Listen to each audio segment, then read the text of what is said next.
Hi everyone, and welcome to this week's episode of Low Season Traveller Insider Guides.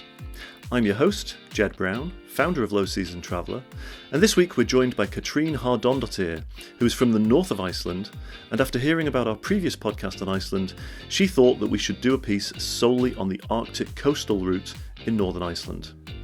And I'm so glad we did this for a number of reasons, not least because I am so desperately keen to visit this region for myself, and you'll find out why later. But also, North Iceland is the epitome of a perfect low-season traveller destination. North Iceland is especially good for those who travel the world to experience something truly different, to come back with stories to tell and secrets to share. And the stories of North Iceland don't stop as the winter approaches.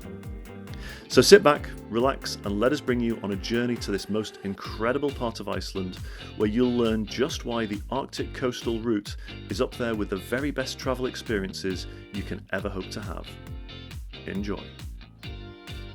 So, Kata, very welcome to the Low Season Traveller Insider Guides podcast. It's great to have you on the show. Thanks a million. Thank you for having me. So we're really keen. We did a podcast with Sola from, if I'm pronouncing Sola's name correctly, from Iceland Travel, 2 weeks ago.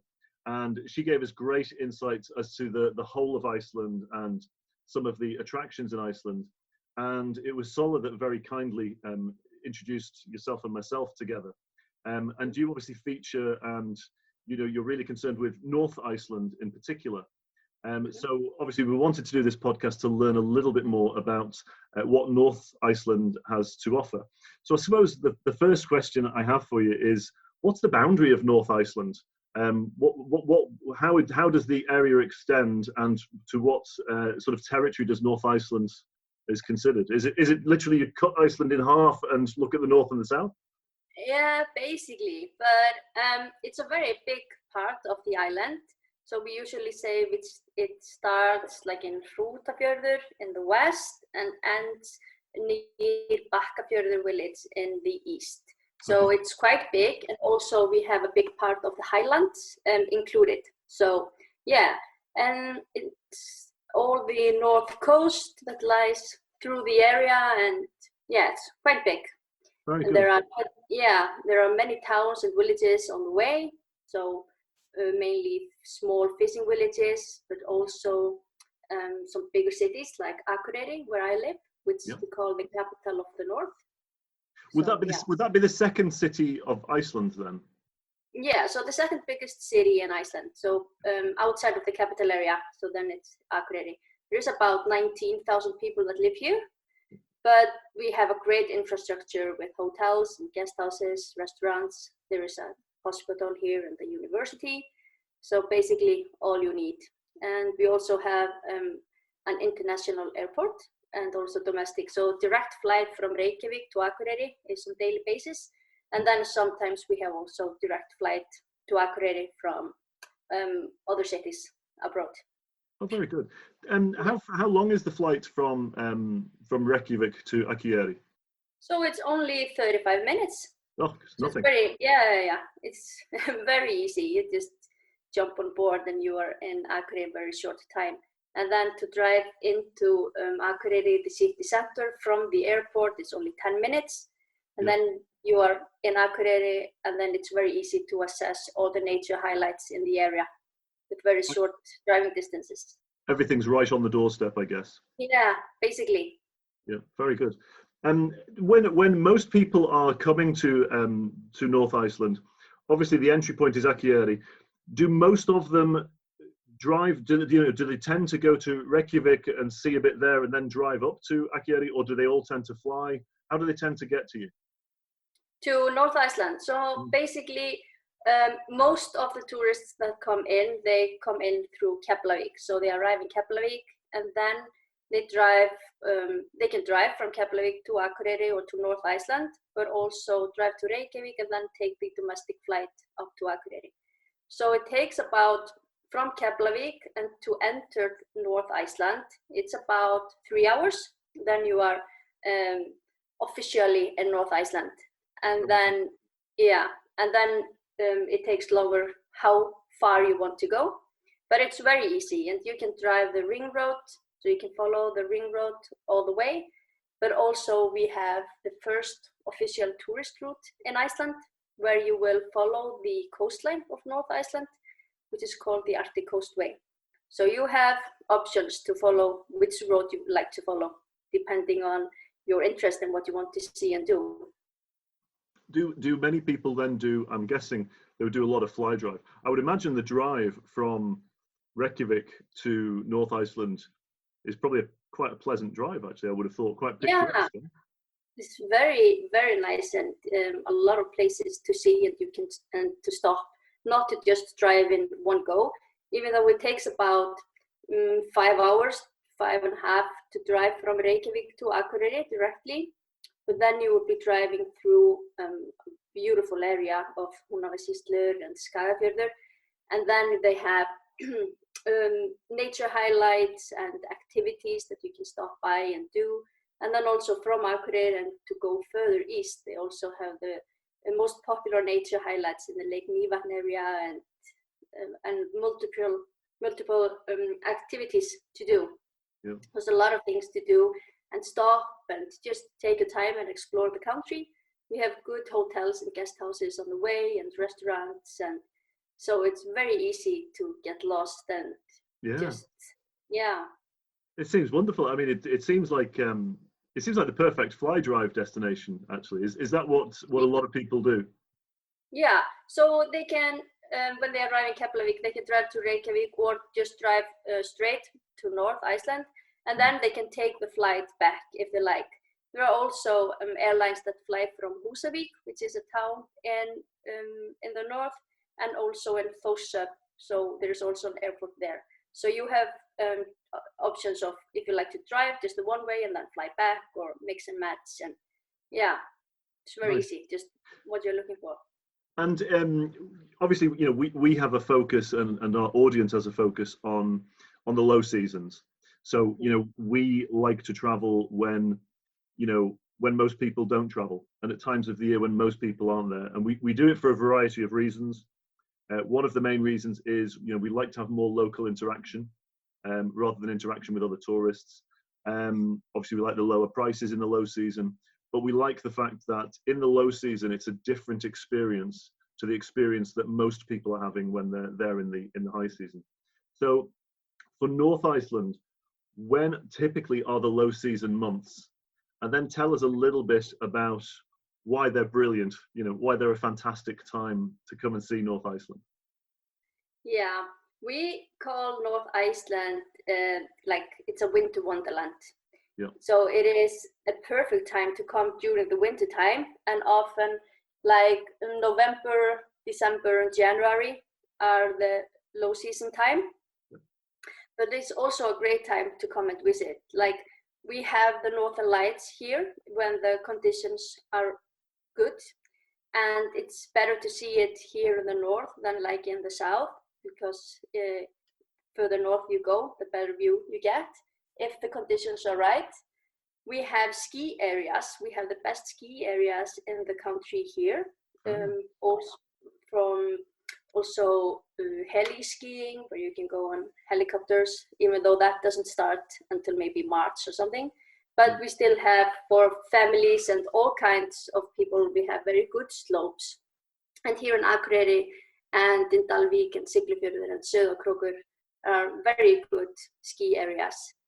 We have a lot of winter activities. You can go snowmobiling, cross-country skiing.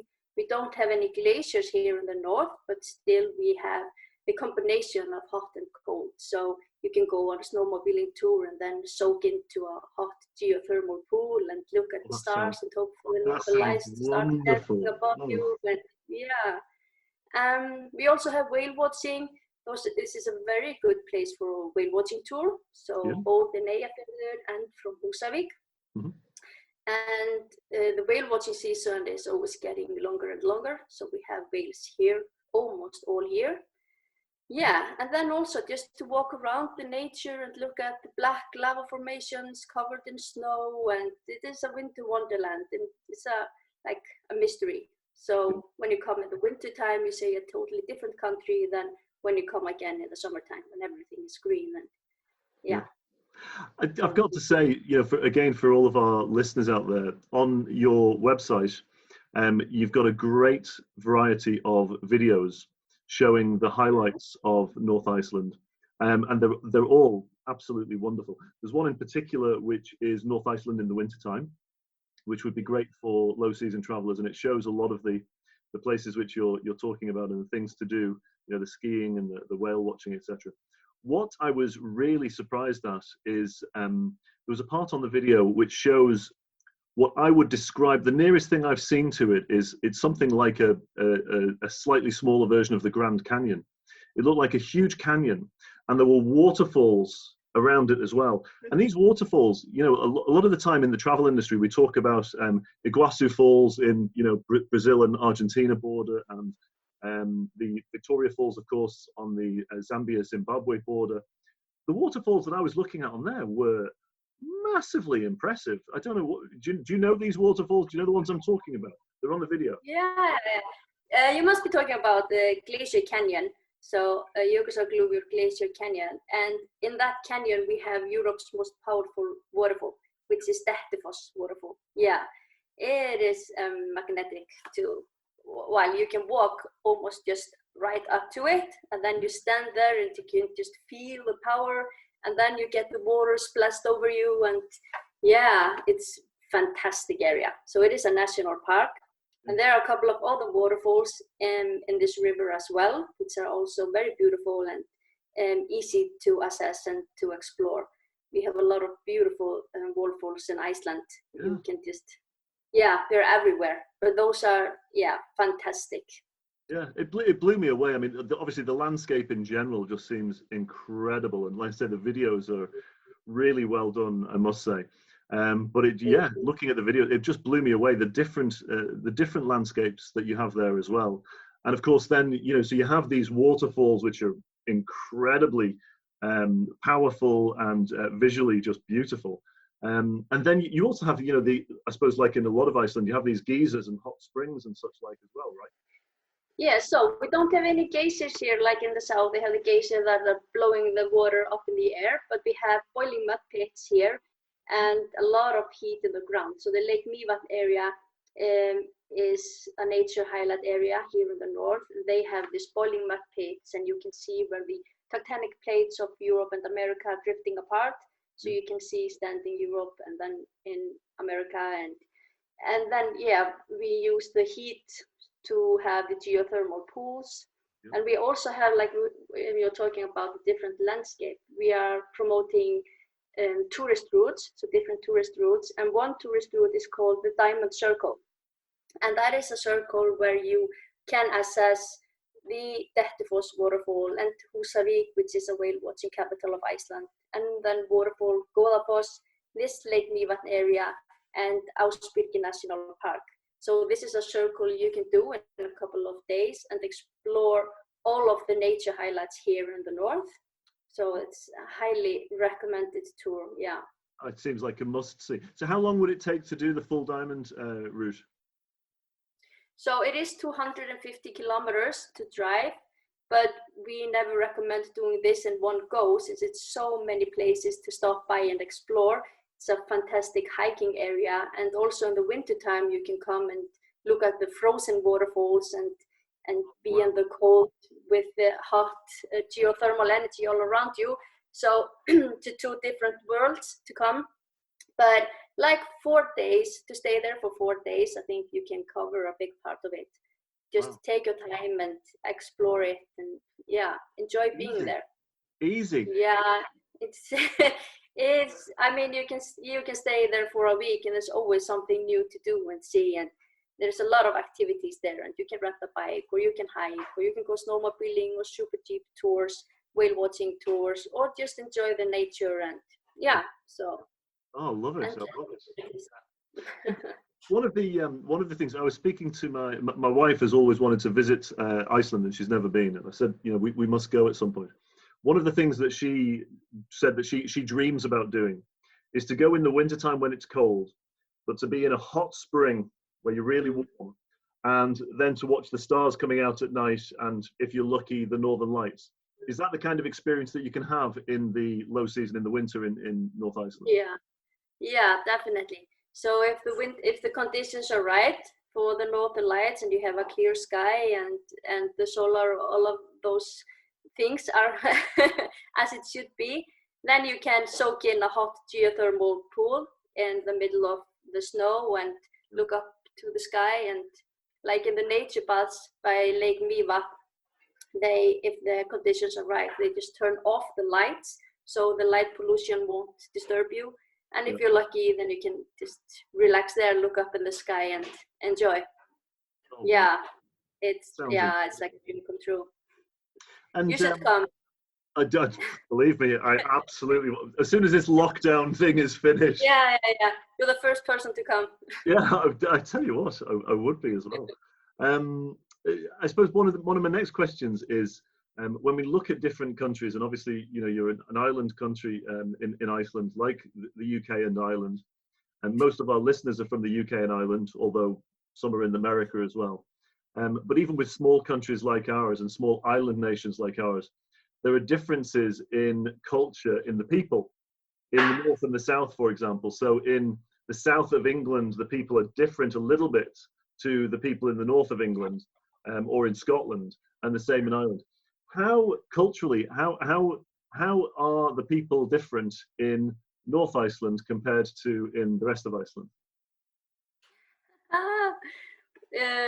Maybe we have not had that many tourists, not like the crowded tourists like they have in the south. Yep. So maybe I think if you travel to the north, you will meet like a real local person. Yep. So you can go to a farm, and then there is the farmer that has a guest house, and you will maybe get to know that person better and know the daily lives and how it is to live like so close to the Arctic Circle and all of that. So since we maybe I don't know, maybe just more real or more authentic, or so. But I think we're all weird in our way. You can find weird people everywhere, but but it's also what we like to do with like the Arctic Coastway, the tourist route that we have, is when you travel that route, you will meet local people and get to know their daily lives and hear their stories, and get to know the person better. So it's more personal than just a big hotel or something where everybody is. So it's less crowded, and then maybe you get more time to get the real Icelandic persons and how they live. And you're ticking all of the boxes for low season travelers. No, but really, that's what, I think that's what low season travelers, that's what we're all about. We want to travel and have authentic experiences. We want to meet the real local people, and we don't, like I say, we don't want to go where everybody else goes. No, so I think it's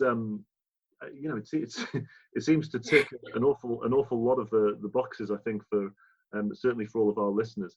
In terms of the food, what kind of food will we be eating when we come to North Iceland? And will it be a different kind of cuisine to what's in the rest of Iceland? Do you have your own kind of cuisine in North Iceland? Is it in any way, shape or form different? What will we be eating?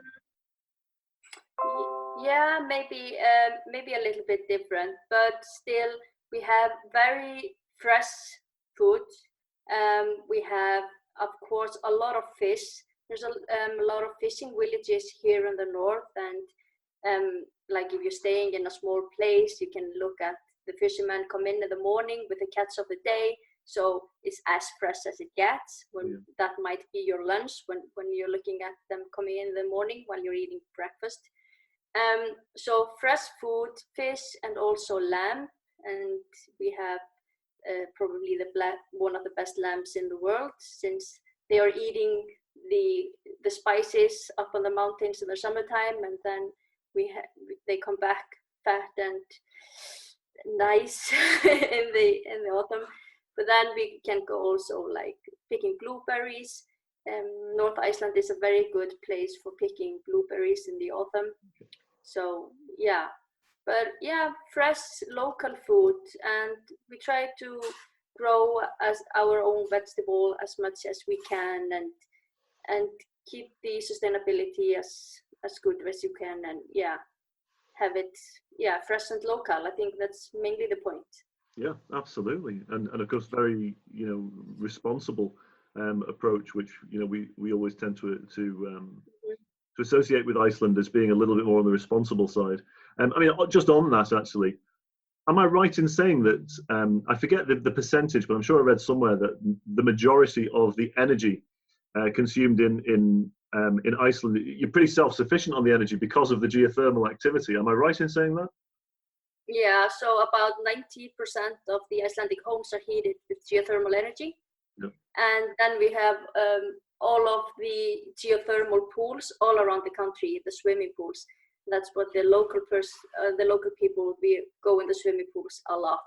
Yeah. So like when you stop working, you start your day by going to the pool and meet other people to get to know what's going on in the society and the community, and so just to relax in the hot tubs. And yeah.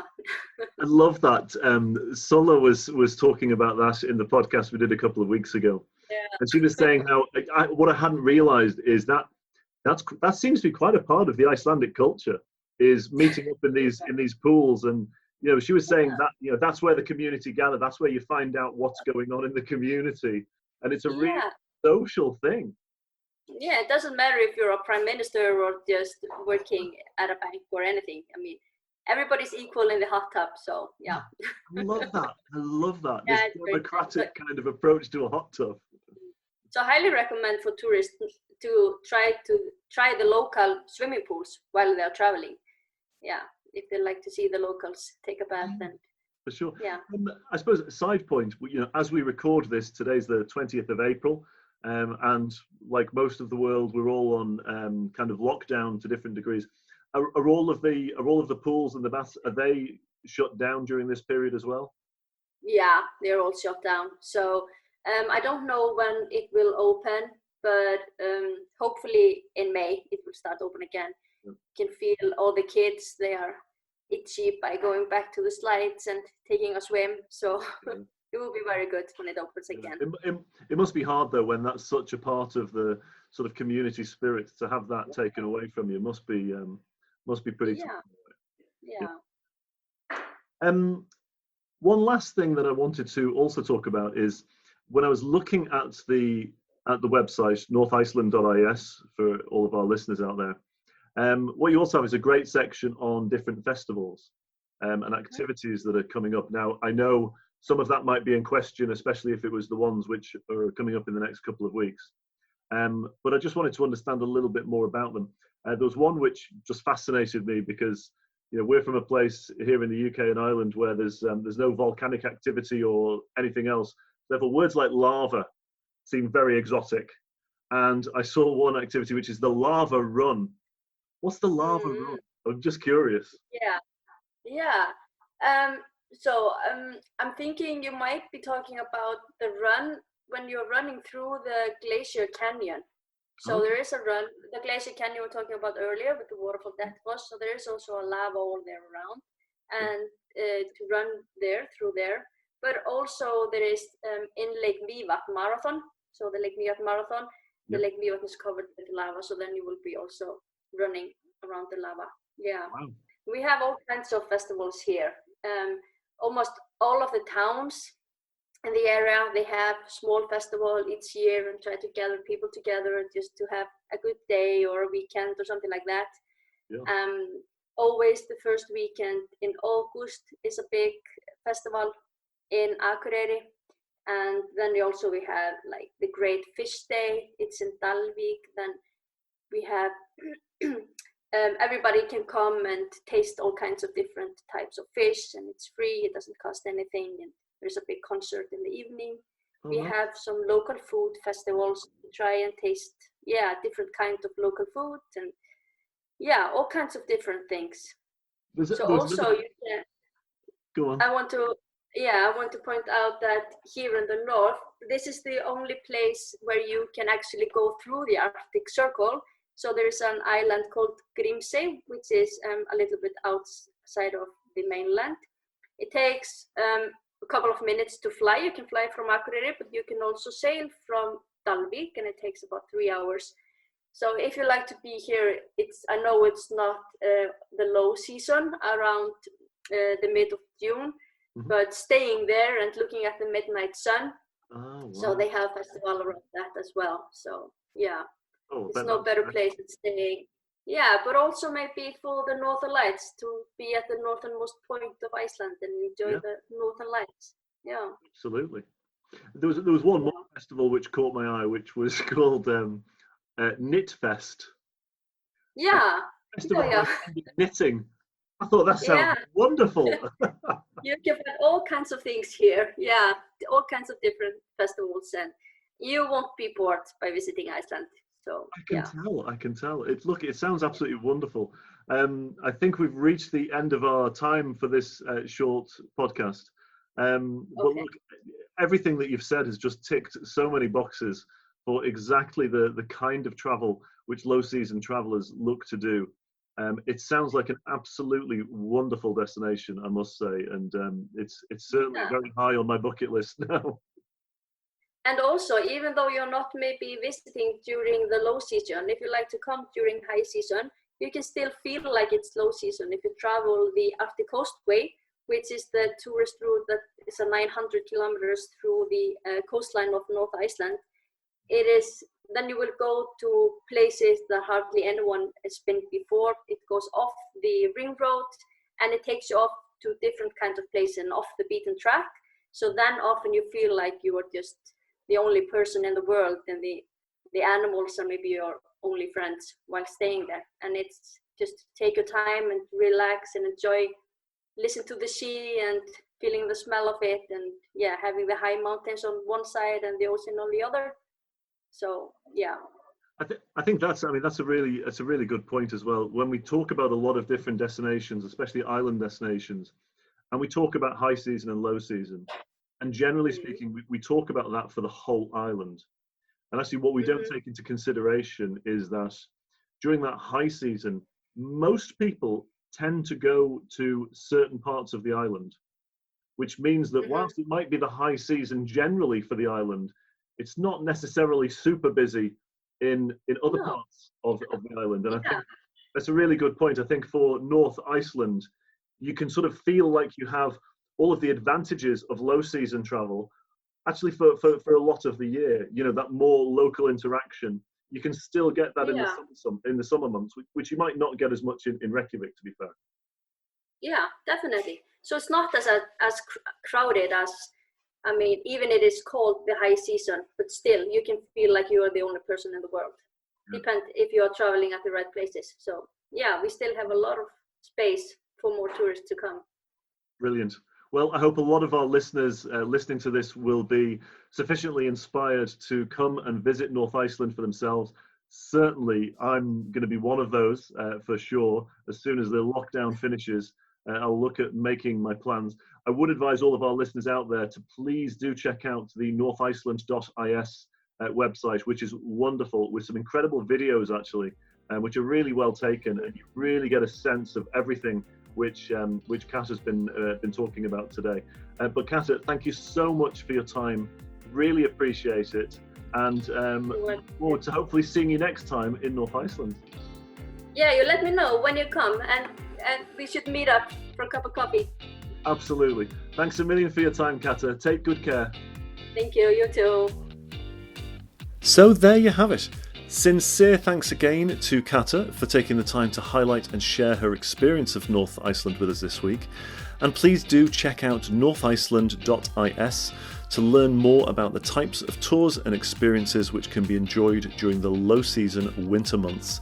And you should also check out the amazing videos which they have on the site too. They really are quite incredible. Thanks for your company again this week. And if you would like to learn more about what the travel industry is doing to recover from the coronavirus situation, we're actually running a webinar entitled Keeping the Dream Alive alongside our partners at the World Tourism Association of Culture and Heritage next Tuesday, the 28th of April.